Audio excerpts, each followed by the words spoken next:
Ikus ezazu basoko lurrean onddo hau. Astaputz arrunta, Scleroderma citrinum.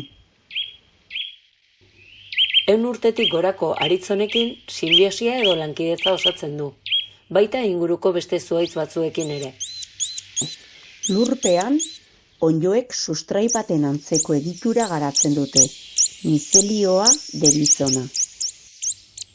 Mizelioa lurpean bere kabuz zabal daiteke, edota haritzaren sustraietan txerta daiteke, elkarren onurarako. Horrela, haritzaren fotosintesia indartu eta bizkortzen da. Bere biomasa handituz, haritzaren gaixotasunarekiko erresistentzia indartzen du.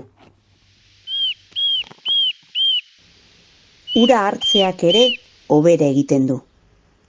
Onddoak, aldi berean, bere biziraupenerako beharrezkoak diren karbohidratoak eta azukreak jasotzen ditu, berez sortu ezin dituenak. Hau, gleba edo onddoaren zati emankorra da. Heltzean, bilgarria hauts egiten da eta onddo berriak sortarazten dituzten milaka espora askatzen ditu. Sinbiosi hori landare eta onddoen artean ohikoa da, eta basoen osasuna mantentzen eta indartzen laguntzen du.